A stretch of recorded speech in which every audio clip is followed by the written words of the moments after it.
afternoon, good morning, and good evening, wherever you may be joining us from. Welcome back to another episode of Cheeky Chip Chat. Before we get started, don't forget to drop a like on the video and subscribe if you are new and enjoy content from the cheekiest football podcast this side of the Atlantic. Paul, we're back for another week of football analysis, shenanigans, stuff. How you doing? Yeah, we are indeed. We are indeed. I'm doing okay. I'm doing okay. I was a little sick over the weekend. Oh no. So if I sound a little congested, that's I'm still getting over it a little bit. I But hope you're. I hope you're feeling better. I hope I, you're. Back I to. am feeling better. I am feeling better. But yeah, it was it was like a cold or something. Nothing, Yeah, nothing, nothing too nothing bad. nefarious. That's good. That's good to hear. But yeah, I'm excited to get in this. Well, Paul. We That's all we have time for this week. Tune in next week for.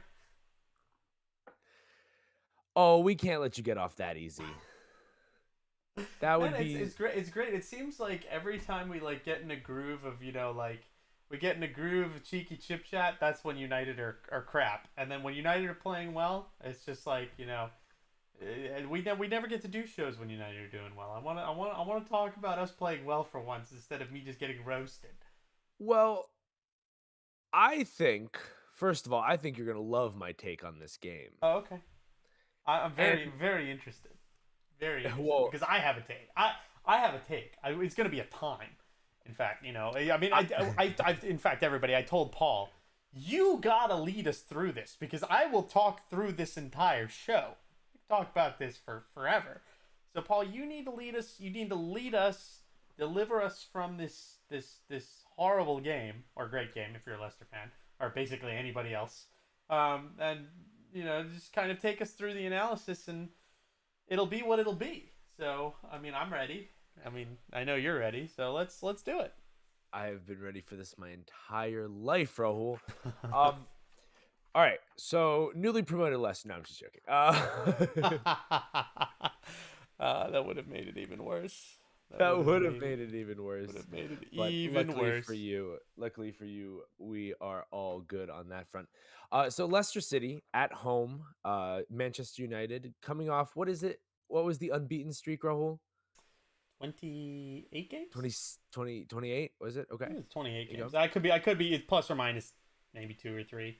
So, first of all, I know there are good unbeaten streaks and there are bad unbeaten streaks, but you got to say, I mean, an unbeaten streak is an unbeaten streak. 26 games is not something you should scoff Yeah, at. yeah, yeah. I feel that. Okay? So, just for, I'm just putting that out there. Mhm. Um let's go over the lineups. Let's go over the lineups. Anything stand out to you? Johnny Evans' first EPL start. Did you know that? Wait, what? Yeah, that's what the announcer said. I'm No pretty way. sure. There's That's what I said. there's no way. He played All under right. Sir Alex. F- There's for no. for for Leicester, I think. Okay. I was gonna say. I For was like, Leicester. there's no freaking way. I've seen him start games for us. Like, there's no. Yeah. Okay. Well, that's actually interesting because he's an So, experienced yeah. defender. He's pretty solid. So, Yeah. I mean, even Oh, still, he's quite I solid. liked him in the lineup. Actually, before we get to the lineup, the best co-star of the day was Colo Torre on the Leicester bench. I didn't know he was a freaking Leicester assistant coach because I saw him It's that talking to Brendan Rodgers. Liverpool I was like, "Is roots. that Colo Toure sitting on the bench? Like, what? Like, that's a throwback." Yeah, it's those Liverpool roots with Brendan Rodgers. Yeah. Well, I mean, you don't see Yaya Toure freaking running around with Pep, but I mean, you see him running around That's after the because game he's like, "Oh, a Man City are Barcelona so player, good, not oh, a because City there's player. what." That's because he's a Barcelona player, not a City player. Probably.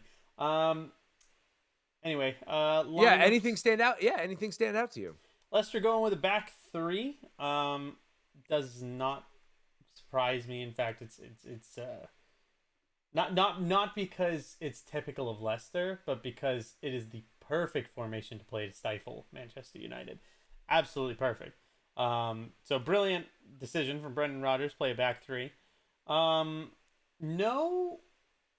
Oh my God, what is his first name? Ndidi. Injured. He's injured. Yeah, no Ndidi. So Yep. that was definitely interesting because, like I said, Leicester have one of the most balanced midfields in terms of composition. When you play Tielemans, you play Ndidi, and you play James Madison. I mean, that's cream of the crop. Because I like playing a DM, of one box to box, and one specialist attacking midfielder for the ultimate balance, right? As do I. As do I, The Raul. You know ultimate I love the, that. the ultimate balance, and so Leicester definitely have that. Yeah, and then Iheanacho getting the start with Vardy up top. So I mean, that's not really surprising.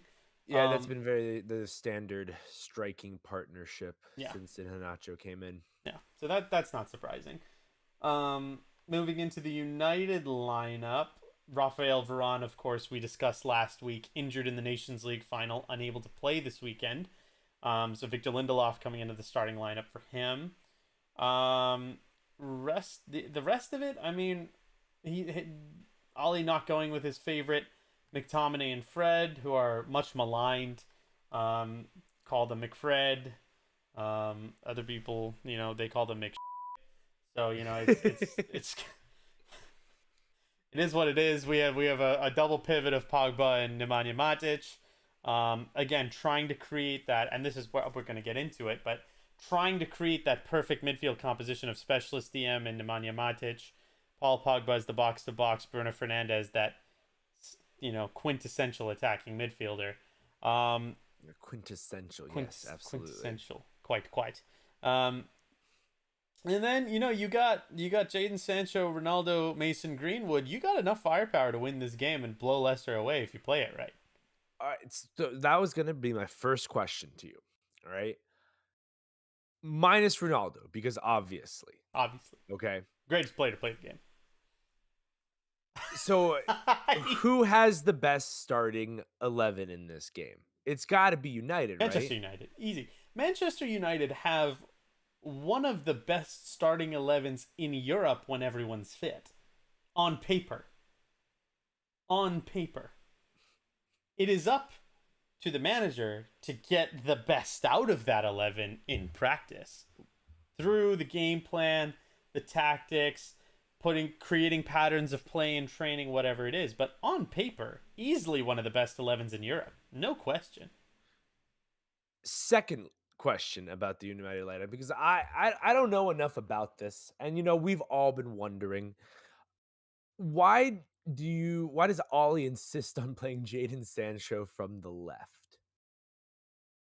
You know what I think it is Mason Greenwood has been playing so well, so well. He's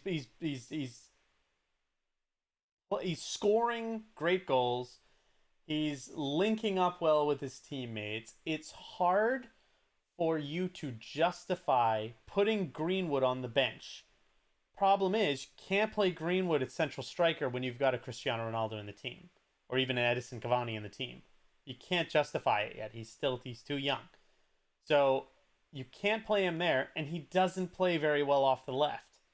So the only way to fit Greenwood in the team, which his performances have justified, is to play him in off the right. Well, if he's playing in off the right, you have to play Jadon Sancho off the left. Although you could play Marcus Rashford if Marcus Rashford was fully fit.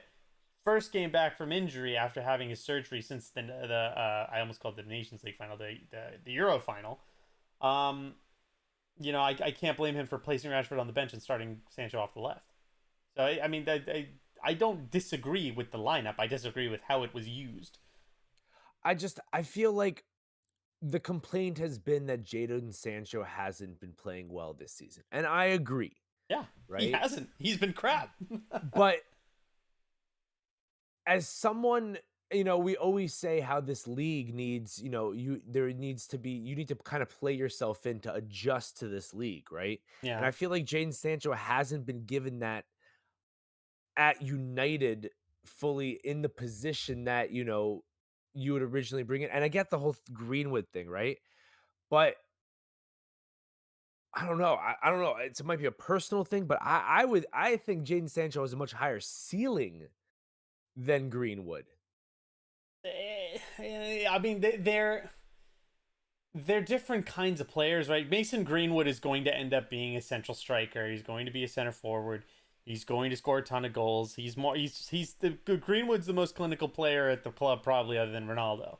I mean, now you wouldn't say that watching Ronaldo the last couple games, but you know, I'd probably say he's the best finisher. I mean, he might even be more clinical, um, just in terms of chance conversion percentage, successful chance conversion percentage, right? But my thing is, I know Jadon Sancho did play off the left at Dortmund, so I don't think saying necessarily that, oh, it's because he's playing on the wrong side, that we He can did necessarily. primarily play on the right for Dortmund, He though. did, he did, but I have also seen him put in good performances from the left wing, and so my point is like, okay, sure, you might not be playing off the right, but and like I'm not saying I haven't seen anything because like I've seen a few patterns of play, 1-2s, some runs in behind, a couple of tricks, fooling a defender, making them look stupid. But at the end of the day, when you're brought in to be a forward, you're going to be judged at the end of the day on two stats. It's going to be goals and assists. And in what? 7? Is it 7? Is it 7 yet? 7 Premier League starts? He has Yep. 0 of each. So, I mean, I'm not trying to crap on him because again, he's still a young kid, and he's adjusting to a new league. I guess this might be kind of another testament to how much more difficult the Premier League is than the Bundesliga. Not trying to say anything bad about the Bundesliga, but it's a different league, and we've seen in the past players come from the Bundesliga after tearing it up there. And I'm not just talking about at United with the likes of Shinji Kagawa and Henrik Mkhitaryan. We can even point to the likes of Timo Werner, and even to a lesser extent Kai Havertz until he found his footing at Chelsea midway through last season. Hmm. So it's not uncommon for players from the Bundesliga to take some time, and so that's why he's young. You give him time, but yeah, definitely, at least as of right now, struggling for sure. Yeah. Fair enough. Fair enough. So yeah, let's get into this game. First half, I personally thought that United held their own. In fact, I actually thought United was the better team in the first half. Um, leading up, well, I mean, we'll get into the goals here in a second, but leading up to it, I thought United were playing well. They were keeping possession well. They're rotating the ball well. I think their defense was shaky at times, but I think we have to give Leicester a lot of credit there, right? And I honestly thought all the way up to halftime, it could have gone either way, especially because we went into the half at 1-1. And I don't know, did you have that same impression? So and this is the thing, right? Like the 1-2s look good, right? And when you see like, oh, there's the super combination of Ronaldo playing with Sancho, and then it goes to Pogba, and then he passes to Bruno, passes to Greenwood, who slides it over back to Sancho, and then Ronaldo's making a run. It looks awesome, right? You have all of these awesome players out on the pitch.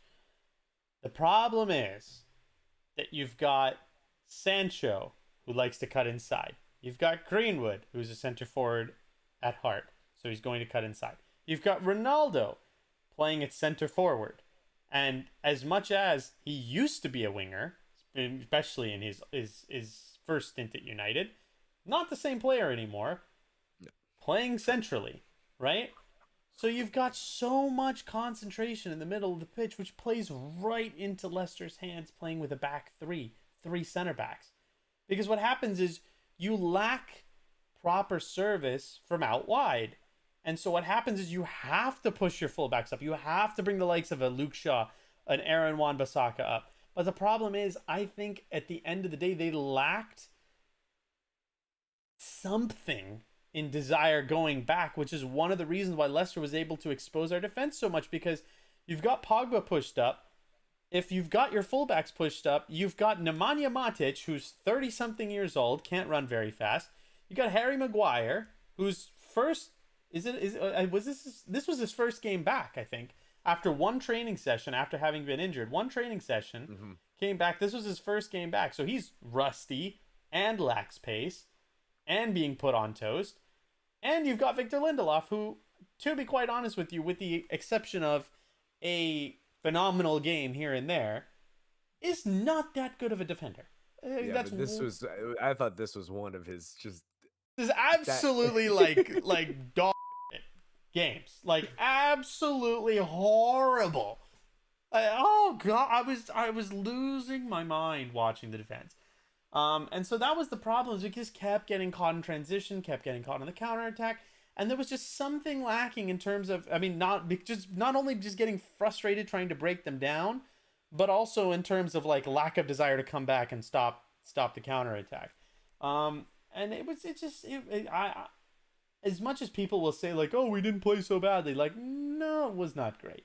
And I mean, I think it's a testament to the fact that the only goal we scored in the first half was a wonder shot from like how far? Like 25 yards out? it might have even been more than that. Might have I don't even know. been more than that for Mason Greenwood. I mean, take nothing away from the goal. Mason Greenwood, great finish. Mm-hmm. Well, I mean, one of the best goals I've seen this season from United. I mean, just purely in terms of enjoyability to watch it go in, but in terms of talking about how the team is, the tactics are creating goals, it's like that is a moment of it. We talked about individual brilliance on the show before, very recently. That is a moment of individual brilliance for him to say, "Ah, oh, I can hit that." Boom. That's not. I mean, we're not. The names on the pitch don't match with the performance that I'm seeing, and that's the crux of the issue. And we're gonna get into that as we go through this game. So you just talked about the Greenwood goal. I think there's not anything else to be said than what you said for it. It was a beautiful shot. Mm-hmm. And, he's a very electric player that I love watching play. And I think he's currently one of the only bright spots that I think United put out in their lineup that's informed like that. I think Yeah. obviously on their day, I mean, on their day, this team could be crazy, right? Mm-hmm. Um, but he gets the ball, he plays it to Bruno, little 1-2 with Bruno, cuts in and shoots that curler, and Kasper Schmeichel, who I personally think is a very underrated goalkeeper, but even if you don't think he's an underrated goalkeeper, he's still a good goalkeeper, you wouldn't He's say. not stopping that. Not stopping that at all. So I thought that really I thought United were in control of the game at that point. Certainly. To everything that happens in the last, whatever, 20 minutes of the game, I thought United to that point were dominant, right? And then of course Yuri Tillemans comes out with The the, cheekiest chip of the lot. okay, so all right, so in baseball, do you watch baseball, Rahul? Yeah, occasionally. You know a little bit about I baseball? do not. I get it. I know a little bit about the diamond, a little bit about you the national pastime, the peanuts, the cracker jack, the what else we got? other than damn Yankees. Seventh inning stretch. Yeah, damn Yankees. Yeah. Other than damn Yankees. Um For those of you who don't so know, there's this Paul and thing. I co-starred in our high school senior musical, Damn It's Yankees. true. It is true, everyone. Check it out in theaters about 7 years ago. There's this thing called a swinging bunt, and it's when you swing the bat full force and the ball comes off the bat like a bunt. A bunt, for those of you who don't know, is when you Yes. just Oh kind of gosh. block. Yeah, you like dink it in. You like yeah. You put the bat out and you just dink it in. Yeah. Swinging bunt, exactly. This was a swinging chip.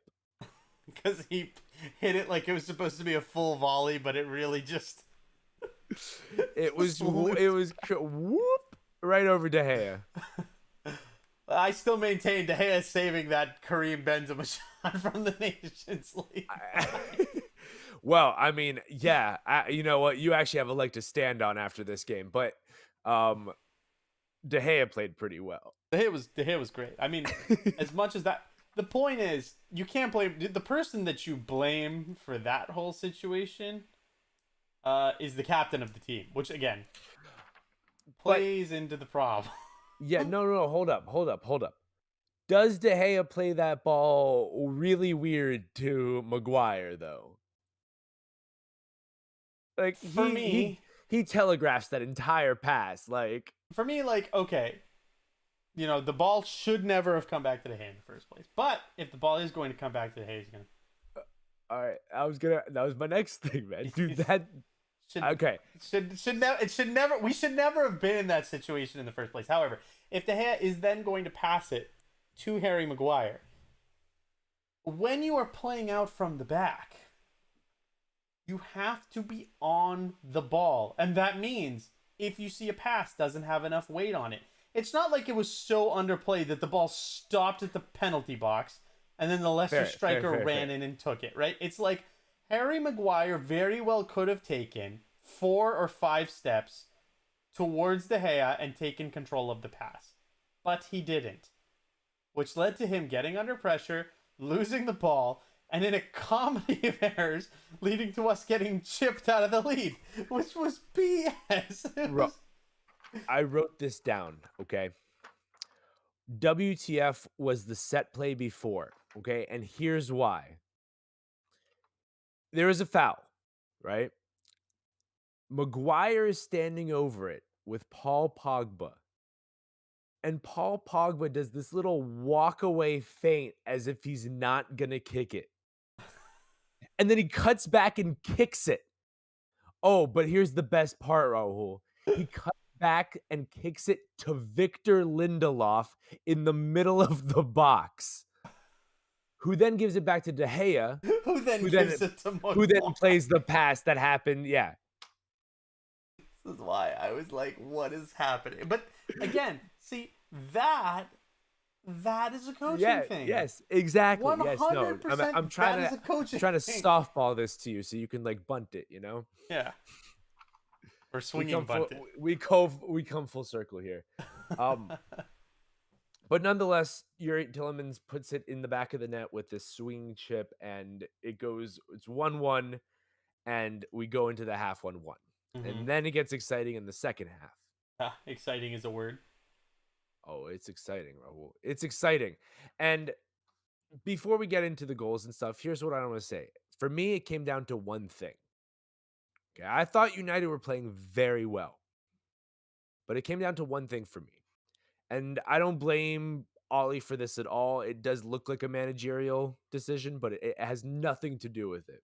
Because he brings on Marcus Rashford for Jadon Sancho. Like that's the move he makes, and McTominay for Matic. That's like, I would make that move too. Okay. We'll get to this. We'll get to the second part of that sentence. But Daka and Ayoze Perez were strokes of genius by Brendan Rodgers. Ayoze Perez changed the game. Maddison was already bossing it, and you could tell that kind of attacking midfielder was really giving United trouble. Oh, he was a real pain on. Oh my God, he was such a pain. Such a pain. And then Brendan Rodgers brings on Ayoze Perez for James Maddison.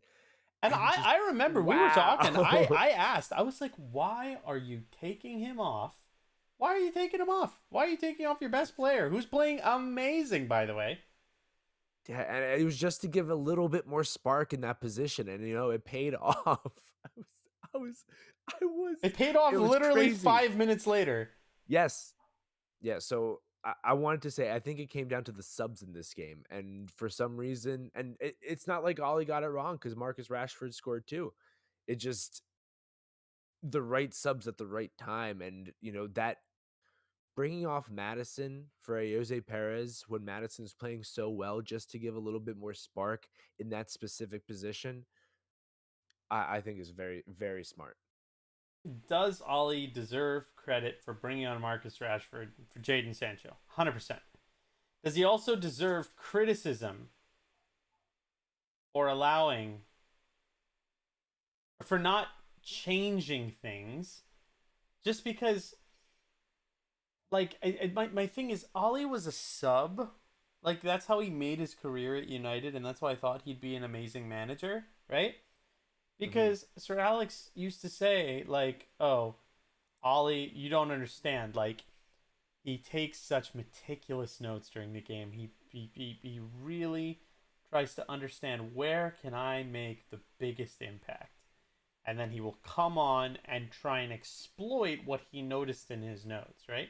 And I'm like, Mhm. that is the kind, like, forget like, okay, you can say like Robin van Persie, for example. I'm Right. just picking a random player. I'm not saying he Sure. wouldn't be a Yeah. great Yeah. Yeah. manager. Yeah. I'm just Just picking a picking a random random player. Ran- Robin van well, I Persie. mean, we both can relate to him. That's why I picked it, right? That's fair. Because Fair. we Fair. both Fair. can relate, right? Fantastic player. You and I both agree. Amazing Yes. player. Absolutely. Just because he was an amazing player does not mean he will be an amazing manager, right? Sure. Just because Yes. you can kick the ball. But when you have that cerebral element, I'm like, okay, you're gonna be a great manager. He consistently waits until the 80th minute or past the 75th minute to make the majority of his subs. And I'm like, why? Because it takes 5 to 10 minutes for you to get up to speed with the game, especially an intense match like this one, which I think Hmm. we can both agree that it was. Yeah. It takes 5 to 10 minutes for you to get up to speed, let alone begin to influence the game in some cases.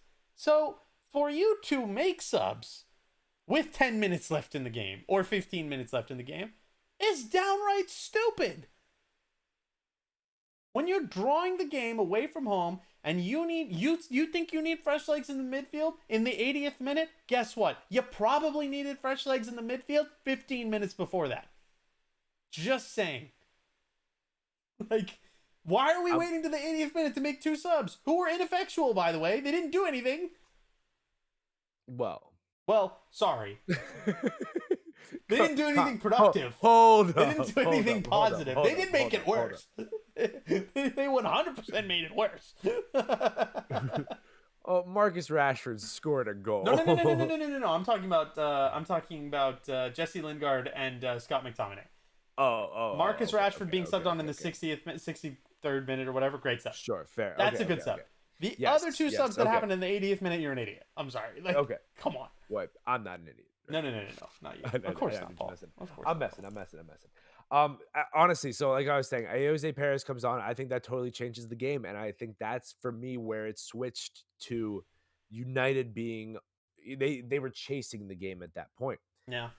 and you felt the pressure coming. De Gea made a crazy save. Double save. Yeah, yeah, yeah. Well, the shot off Tillemans, right, where he dove for it. Yeah. Crazy, crazy, crazy. And then corner kick, right? Tillman's puts it in. Daka's on that far side, that sub that I was talking about, right? On the far side. And he takes the shot. De Gea makes another world class save, just for the record. Bobbles around, a little game of pinball, lands at Soyuncu's feet. Harry Maguire's playing him on sides. I don't know if that's really Harry Maguire's fault or not, but such is life. Soyuncu just puts it in the back of the net. How poetic.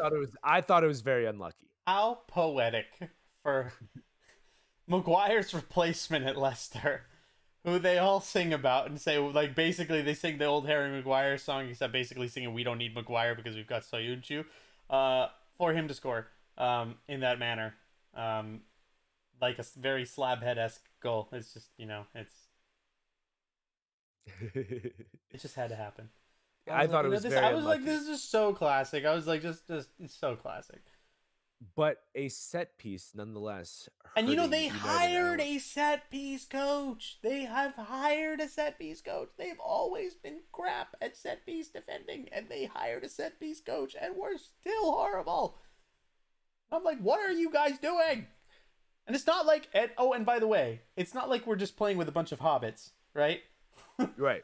Paul Pogba, Nemanja Matic, Cristiano Ronaldo, Harry Maguire. Like, these are all, like, units. Like, that we're talking Lindelof's about. tall too. Lindelof's tall too. Lindelof's at least 6 foot. So, like, At least. So, like, it's not like we're playing with a bunch of hobbits. Like, we have a tall team. It's just they don't jump like Harry Maguire. Like, what was he doing? I'm like, But if it makes you feel better,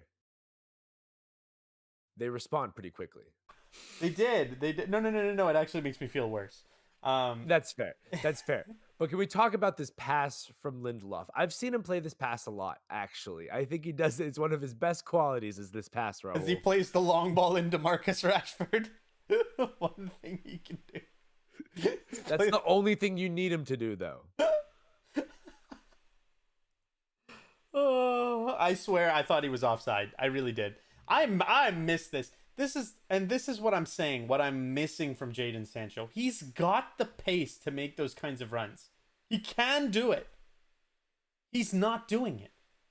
He's just not. Like Marcus comes on, and I said this. I think we were talking about it. I said this. When you've got Greenwood coming in centrally, and you know that Jadon Sancho is pretty ineffective, it makes this much easier to defend against because we don't have a right winger, we don't have a left winger. You concentrate your defense in the center, right? But when you all of a sudden have the threat of a Marcus Rashford coming in off that left side, making those runs in behind that you really have to think about, that he's become known for at United. That's what's going to cause you problems, and we hadn't caused them that kind of problem all game, and we were finally able to clip one back because Rashford came back and in just a few minutes showed us why he's a world-class forward. And it was a great finish from him. I mean, midweek he missed a chance that I thought he should have scored, but I mean, I was like, we've always sometimes questioned like, oh, Rashford will get in good positions and he's not clinical, and I think he's really developing that side of his game. So I was very, very, very proud, Dr. Marcus Rashford, as it were. By the way, I like it. That's true. That is true. That is true. Unfortunately, the player I've already mentioned, Jose Perez, comes on, makes this difference, right? But you want to talk about world-class strikers, Ro. we need to talk about something else too in this one. Jamie Vardy. Okay. I'm actually curious what it is because I don't know. But off the kickoff is FIFA style, baby. It's off the kickoff. It's very FIFA-esque. Is super FIFA-esque. I don't remember who gets the ball on the side, who gets knocked out. It might be Castagna. Probably Castagna, who had a fantastic game, by the way. Yes, he was a nightmare. He gets fouled on the side, but the ball ends up at Jose Perez's feet, who dribbles in and does the nice little cutback. It is the full FIFA off the rip goal right here. Okay, cuts back to Jamie Vardy, and again, I feel that it's quite unlucky because he mishits this. Not unlucky. It's not. No. Do not defend this. Do not defend the kindergarten level of defending that was on display there. Harry Maguire. Hold on. Harry Maguire, you are the captain of Manchester United. If the team is breaking into the box and you have one of the most prolific strikers in the league, and he is marked by you, you do not leave him and run towards the goal so the ball can be cut back towards him so he can finish. This is the last thing that you do. I was jumping up and screaming at the TV, Harry Maguire, what are you doing? And the only excuse I can come up with for him is it was his first game back and he had one training session. But you know what? You were supposed to be good enough of a defender that you should know better. And that conceded goal right there, after we thought we were going to get back into this game, after brilliance from Marcus Rashford, is a big part of the reason why we lost. Because I think the heads dropped after that. Because, sure, this team has the kind of mentality where it's like, okay, they can come back, right? They can come back. They believe they can come back. It's just score a goal, score a goal, score a goal. But if they get pegged back even once during that ascent, heads drop. I don't think their heads were fully in it as is. Maybe it was just rust coming back from the international break. I don't know. I'm not making excuses for this team. But the heads dropped, for sure. I'm making excuses for this team. Vardy miskicks that ball. You want to make excuses because you want to keep this guy in a job. That's why. Yeah, well, hey, I don't actually care what happens to Ollie. Quite honestly, I've been thinking about this a lot recently, and I'll get your take on whatever you want here in a second. But I do not care what happens, because most likely than not, the next manager's not going to work out either. So it's all good. You know, um, You're going to have Sir Alex back on the field at like 90 years old. here's the thing.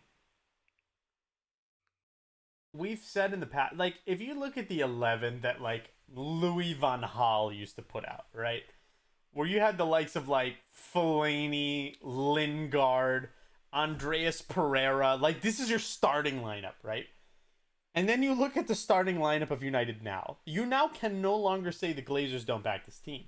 You now can no longer say the Glazers aren't investing in this team. You now can no longer say that United don't have quality players in every position. You can't say that anymore, right? The excuses about ownership not backing the manager have got to stop because it's not true. And the excuses about the manager is not getting, the manager's not getting enough players, whatever, blah, blah, blah, blah. That has also got to stop. Do I think the Glazers are good owners? No. They're not. They're not good owners. Do I think that the management structure above the manager is absolutely as it should be? No. Do I think the owners would fall for that? Yes. But on the pitch, the person who is responsible for making sure that he gets the best out of a world-class starting 11 that is better than, I would say, pretty much almost every team in the Premier League. On paper, the person who is responsible for doing that is Ollie. And he's not doing it. And it's beyond like, okay, he hasn't done it for one game, he hasn't done it for 2 games, he hasn't done it for It's like, we are consistently playing badly. We are consistently not winning games or being put in a position where we have to throw caution to the wind and just like try and throw everything at it and hope that the brilliance of these world-class players will win the game for us, as happened midweek. And I'm not saying that's not satisfying to watch when you finally come back and win the game. But at the end of the day, you got to question why you were down 2-0 in the first place. At the end of the day, you got to question why the heads are dropping. You got to question why the team's being put out and doesn't know how to play together. And all they can do is pass it sideways, pass it side to side. There's no patterns of, like, this is like a popular critique, but it's true. There's no patterns of play. It's like, okay, we'll give it to him because he's open. We'll give it to him because he's open. Like, even Ronaldo, he'll be standing there because he's used to being coached by world-class, coaches, playing with world-class players. Yes. He's standing on the side, and he's doing this. He's like he's got the ball, and he's doing this. What does that mean? Make a freaking run. Because he's standing there, and all the players are standing in a flat line. And these are things that you have to work on. It's not in the tactics. It's not in the coaching.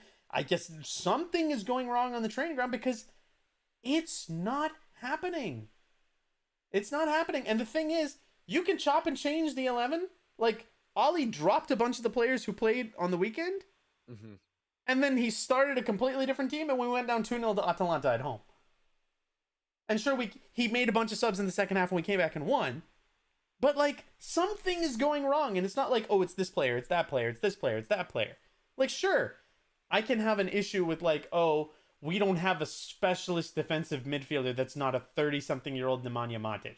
I can make that critique. That's not an excuse for the fact that this team is underperforming. And the person who is ultimately responsible for that is the manager. So, I hope it all works out. I hope we get it together. But I don't have much faith. I'm going to be honest with you. I don't. I have faith. I mean, especially because of the game. We're going to be talking about this a lot over the next couple weeks. Because we got the Northwest Derby this weekend. We've got the Manchester Derby the weekend after. We've also got El Clasico this weekend, actually. So next week's show is going to be great. Boring.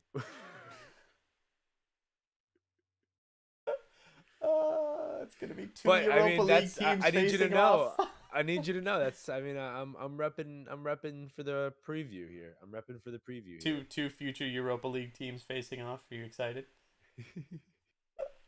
Well, that's what I'm saying. So I have faith because I still think United get top 4. They have to. I mean, I think that's what I said. If you don't get top 4 with this team, man, like, you need a new day job. Like, come on. Not to belittle the point, and we'll move on right after this, but Wan-Bissaka tackles Vardy in like a crazy tackle for no reason in the 90th minute, and Tielemans puts it in, and it finds Daka in the back of the post, and I he had puts it in honestly for 4-2. kind of stopped watching at that point because I knew what was going to happen, and then they scored again, and I turned it off.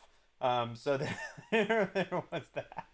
I just Well, couldn't. watch the tackle. Watch the No, Wan-Bissaka no, no, no, no, no, tackle. no, It's no, pretty no. crazy. I saw it. Like I know what you're talking about. It's just I just was at that point. I was head had dropped. I was just like, Fair enough. Fair enough. I'm sorry your team lost. Any last final thoughts? I wanted to work out for him, but I really don't think it's going to. I think this is a losing battle. I just think that the owners are not going to sack him until it's far too late to salvage anything from this season. So, what I think is going to I happen. mean, where are you all right now? 6th place, 14 points, 5 off the top. Not Still, happening. still a salvageable season. I'm For not now. saying there's going to be a race. I don't think. I mean, I think like you said, I mean, 4th place. They But need to be the within other 3. striking distance of the title, and they're not going to be. That's my point. You might be in 4th, but it's gonna be just like last year. You're gonna be 20 points off top, 30 points off the top. That's what's gonna happen. Maybe. I mean, I know. I mean, for sure, I agree. But I don't know. And this I don't weekend know. we get to play my unfortunate. I pray this doesn't happen, but picks for the title, Liverpool. Not looking Yeah. forward to it. At least Mo it's at Old Salah in Trafford, but form, I'm too. not. I really think it's at Old Trafford. I think. Oh, that would be even worse for you. Don't say at least.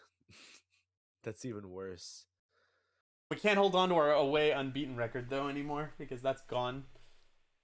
Went down in flames spectacularly in this match that we just reviewed. It is at Old Trafford. It is at Old Trafford. And so there's at least that. all the expected goals.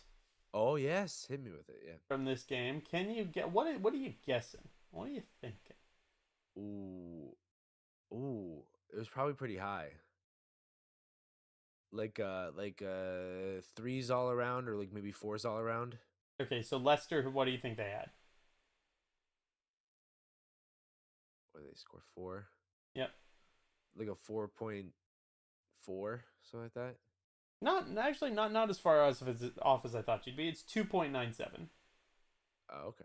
Purely because Jamie Vardy's shot. Actually, no. Actually, no. Tillemans' shot had the worst. Was the worst XG goal at 0.03 because That's fair. nobody That's fair. scores from there, like that. Gotcha. United, Yeah. 2 goals, 1. No. Yeah, like a 1.1, something like that. Not far off at all, Paul. 1.02. Nice. Mason Nice. Greenwood's goal was the lowest XG shot, or was the lowest XG goal of 0.02. Obviously, it was less than Marcus Rashford's 0.25. Now I just want to point out that Leicester had 3 shots that were inside the 6-yard box. They had 3 shots from in there.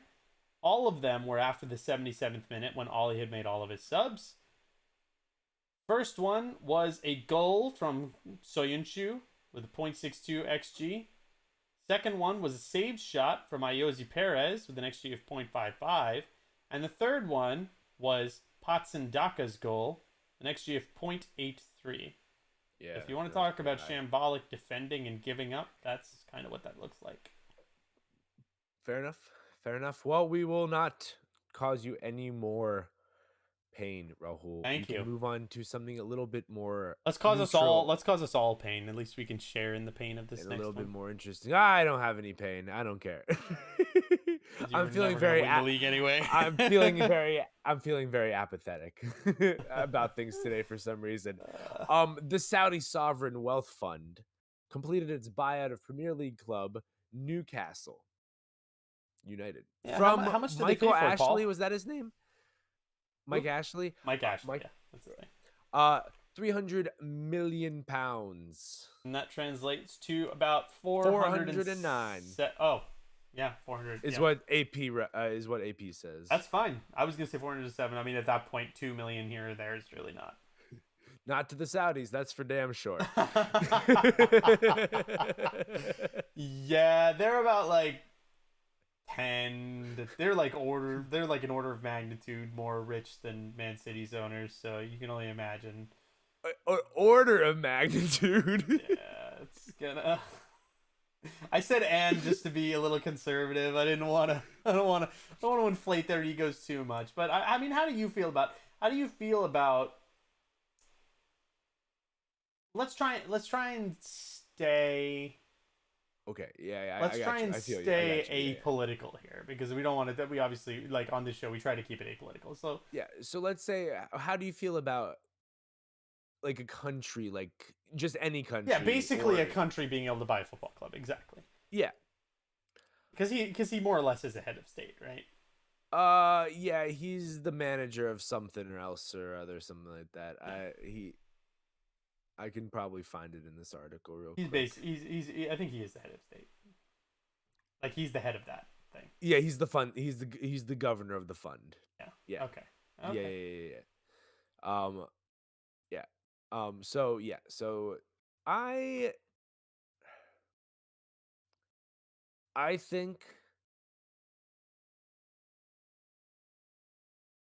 I don't see a way that you could like block that. You know. I don't know. Like Well, because I think if anyone can buy a club, then anyone should be able to buy a club, yeah, right? no, it's true because I mean we have foreign ownership of clubs now. You got Fenway Sports Group, we got the Glazers, you've got Stan Kroenke. I mean, you have Man City's owners. You got Roman Abramovich. Who the heck is to say that the Saudis can't buy a club? And in the Middle East, you've got these kind of quasi private, like quasi public private. You know what I mean? Like kind of Yeah. it's backed by the government, but it's a private company. But like because it's backed by the government, it's kind of owned by the government. So is it really private?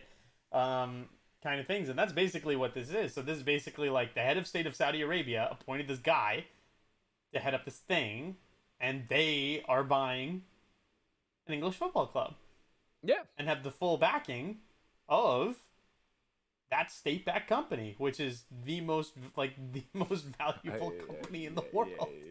Yeah, that's true. That is true. Yeah, so I like in terms of like does it sit right with me?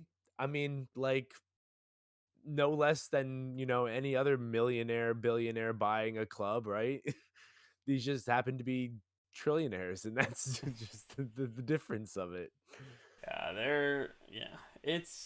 it's definitely going to change the landscape of the top, I right? will say I'm excited for Newcastle to be back I'm in the not. fold. I'm not. We already have Yeah. six. We already have six teams. And that's six teams, and that's like let's be honest, six is really disrespectful to teams like Leicester, who are Oh like yeah. who West like Ham. Yeah. consistently challenge the what did you Yeah. say? I said West Ham. No, I was getting there. West Ham, even like Everton, who are like a big team and like they're a Yeah. solid team, right? Like it's disrespectful to say that there's only six teams. So like we've got six plus probably three, and now you're going to add Newcastle United into the mix, who have the backing of owners who don't care about money because they're orders of magnitude richer than the rest of the owners combined. I will say the investment fund that bought this says that the crown prince will not have any say in team selection. Oh, and team selection. Yeah, right, sure. I promise you that they will be investing. There will be all kinds of really interestingly booked journal entries involving sponsorships and grants and things of that nature that teams like Man City and PSG just had show up on their books just because Man City can't fill its stadium, but they have these huge sponsorships from these Middle Eastern airlines, and it's like, All right. Well, before we get to the last kind of fallout of this whole buyout, which is a sadder one. That is sad. It is a sadder one. I would like to say that, you know, if they could buy Arsenal, I would probably say yes. So I wanted them. I was begging. I was like, please buy United last year. I was like, please buy it, please, please. Granted, I would have like anybody could just I was at that point I was like anybody please buy United. And I mean we can talk about the ethics of that particular country, trying to buy, accepting owners, with that. Again, we're not Mhm. getting into the politics of it. You can talk about that all you want, but at the end of the day, like what you want as a fan is you want an owner that wants your team to succeed on the pitch, right? Because that's where your goals are aligned, right? Because like sure the owner can make money out of it, that's great, but it's like where that doesn't help you, right? What Right. helps you is like when you're successful on the pitch, when your team is lifting the trophy, when you have the bragging rights. That's that is what you want. And so I mean I don't blame Newcastle fans for going out and celebrating, in the streets that they have new owners because they hated Mike Ashley for years, and they finally got him out. So I mean, good for them. Yeah. Yeah. Well, let's move on to the fall. Actually, hold up. Viewers, who do you think is going to be the first player that Newcastle is going to buy in the upcoming transfer window for an Who do you obscene amount think? of cash? Put it in the put in the comments below. Well, and I would say put that in the comments. And also, who do you think the most expensive player that they're going to buy in the next? I would say in the next 2 years. Who do you think is going to be the most expensive player that they'll buy? That would be an interesting question because that opens up, because you might have a Kylian Mbappe coming over there. You might have your Erling Haaland coming over there. I mean, I that's what I tweeted. I tweeted right after it happened. Kylian Mbappe is going to be holding up the shirt and going, yeah, I used to have posters of Alan Shearer on my. Alan Shearer was a great striker, Rahul. I don't want to hear any Hey slander of man, Alan he was Shearer great, in but here. come on, like you weren't growing up like wishing you would play for Newcastle in like the early Yeah. 2000s. Like you weren't. That was not. That was not. So let us know. Let us know in the comments. All right. So Steve Bruce is no longer the manager, though, of Newcastle, as I'm sure you already Probably, know. probably no. Yeah, but they gave him his 1000th game on Sunday, was it, or Saturday, whichever day they He played. said he was called a very mean name. He was like, I didn't appreciate being called, something, something, something. Let me see if I can find it. You can continue talking about it while I look But that yeah, up. so Rahul was alluding to it, but Steve Bruce kind of came out and saying that this is probably going to be his last managerial position because the game of football has gotten to a point where it's like he's uncomfortable, his family's uncomfortable, or they get so much hate on a daily basis that it's just like not worth the emotional toil of being a manager. And he's gotten a lot of support. I watched Mikel Arteta talked about him in his pre-game match conference, today, saying that it was a very sad thing to hear and to from someone who knows the game as well as Steve Bruce. I mean, there are very few people who have been in this game for 40 years and have, managed 1,000 games in the Premier League. Right? That list is very few.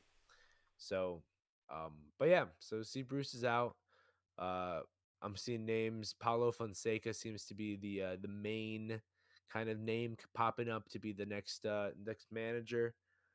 What are your thoughts? What are your thoughts, Raul? It's they can't go straight to that superstar manager. You've got to have that like transitional, Yeah, like good manager, but like not the one who's necessarily going to win you all of the trophies. And I think Paulo Fonseca, like no disrespect to him, but he's not like the championship caliber, like some of these other guys that you might otherwise go after your Antonio Contes, your Zidans. These are just to two who are out of the job.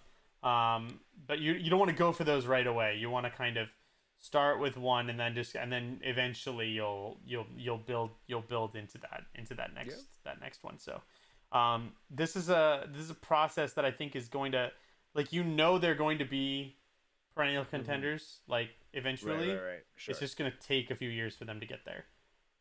And it's going to be interesting to see, because in football it is mutually exclusive, right? Like, if one team is winning, another team by necessarily has to drop out, and so the question is, who's going to suffer the most at the hands of a newly risen Newcastle? I just had a brain blast, Rahul. Go ahead. All right. Newcastle, this blow your mind, okay? They're gonna blow my mind more than Jose Mourinho's mind was blown today when they lost 6-1 in the Conference League. That's awful, by the way. Probably not. Probably not. But Newcastle becomes a perennial all-star and also saves Barcelona in the process by triggering the buyout clause for Pedri. Do you know what the buyout clause for Pedri is? Oh, I saw it was like, it's 1 billion. yeah, I was gonna say it's half a billion or a billion. Yeah. I saw that. And they solved all of Barcelona's financial issues. Yeah, that would. And make a splash in the transfer market. Shame it's too late to save Messi. That's a rip. And buy Messi. Because you know what they say. You might not be able to do it on a rainy day at Stoke, but a rainy day in Newcastle is no problem. Well, and it doesn't rain in Barcelona. I'll tell you that. It doesn't rain in Barcelona. Well, very often. It does. It obviously does rain in Barcelona, but you get what I mean. I do. All right. That's, yeah. Anyway, sorry. Yeah. Steve Bruce, you will be either missed or you'll be back saving some team from the depths of relegation sooner or later, as you always do, because you are one of those people that is just so good at doing that. I'm rooting so hard for them to get relegated this season, man. They the Sam Allardyces, the who am I thinking of? Who else is Roy Hodgson? Roy Hodgson's doing that. Yeah. Yeah.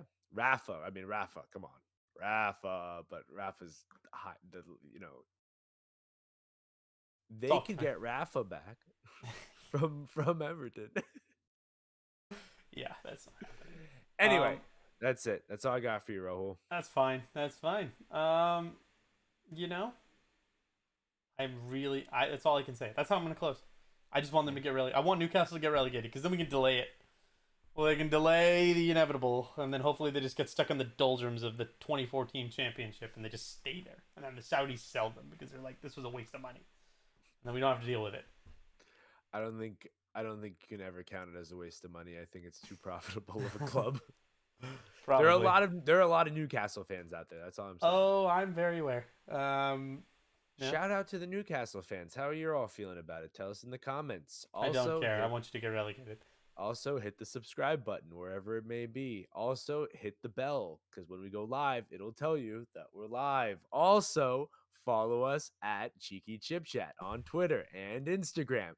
And check out our Facebook page, Cheeky Chip Chat.